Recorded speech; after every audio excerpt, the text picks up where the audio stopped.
Greetings, everybody. Welcome to the first edition of Principals Podcast. Principal Podcast, what is it in a nutshell? It's something that's going to be a maximum of 5 minutes long. So I'm going to set my timer now, because if I go over that time, I'm going to send everyone to sleep.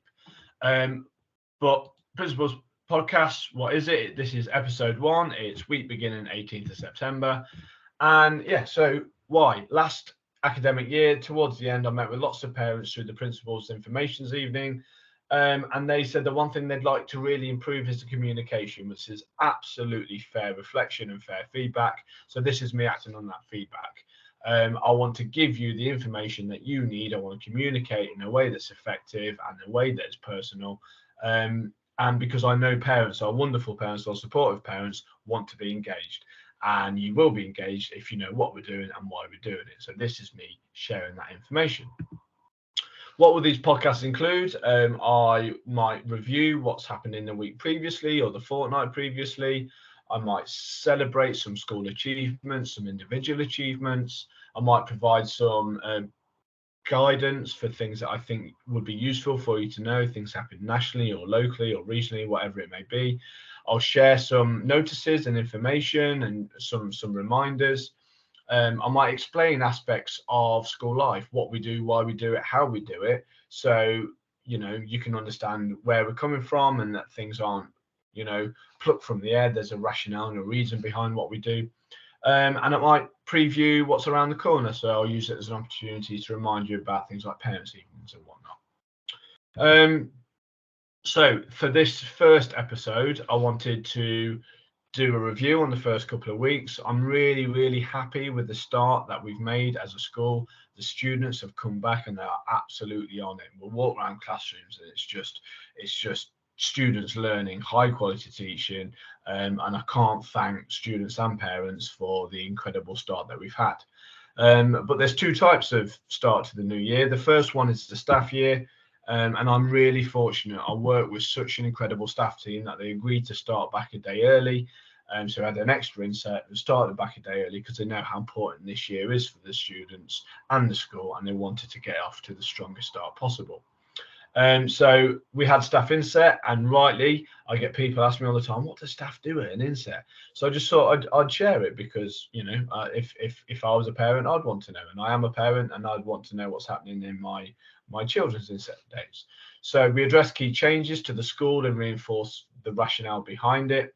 We celebrated our successes because sometimes as a leadership group and as a school and as individuals, we always look at what's not quite right, but actually we need to reflect on what's gone really well. We completed mandatory safeguarding training because keeping students safe at school is our number one priority. And as parents sending students in exactly what you want your young people to be safe. We launched our care curriculum, which focuses on character education, reviewed and practiced key teaching strategies. Teaching is a performance profession. If you look at a surgeon doesn't just think I can do that now. They practice. That's what teachers have to do as well. So we spent some of that inset practicing, and we provided contextual information about our students. So some of our students have special educational needs, they have first aid needs, they've got stuff going on in their lives which we need to share with their teachers so they can ensure they can access their education the same way that other students can. So we provided and allocated plenty of time for that.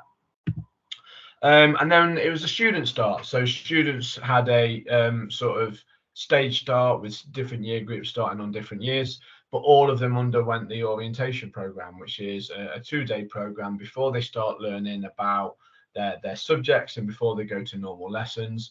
We explicitly teach them the behaviors and explicitly teach what we want them to see.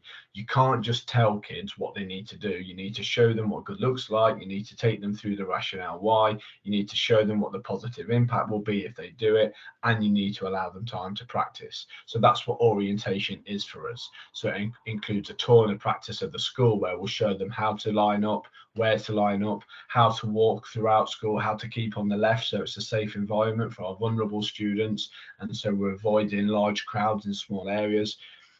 We look at safeguarding from a student point of view, so making sure they've got a trusted adult they can talk to at school so they know what's appropriate and what's not and how they can keep themselves safe, certainly online and things like that.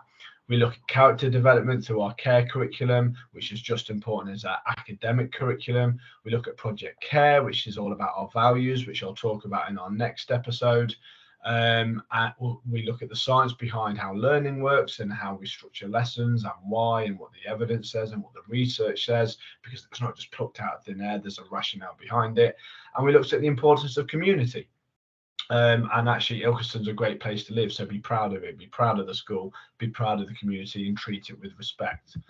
In terms of sharing information, thank you for high standards of uniform. Every school has a uniform, has uniform rules, and some schools end up in the newspaper because they have to isolate students not in the right uniform, and actually all of that can be avoided if students just attend in the right uniform. Unfortunately, that's happening for us, so thank you for your support.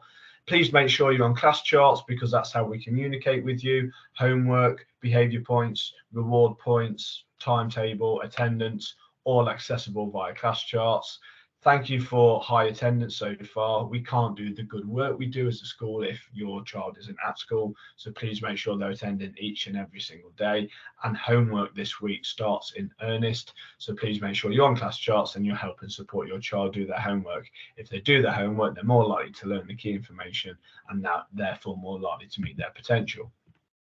And in terms of what's coming up, Thursday, 21st of September is open evening. So if you've got any year 6 or friends with year 6 children, or you've got any year 6 children yourselves, please come along and have a look and see what's on offer for our next cohort of year 7s, because we are oversubscribed. So it's really important that people get their application in early. We can't cater for everybody that applies to the school. And finally, our contact details. If you've got any concerns, please use the email info@oiea.co.uk. It will get to us. We will act on it. And any communication is important to us. Any query, doesn't matter how big or small, we will act on it. We will reply. We'll do everything we can to resolve any issues.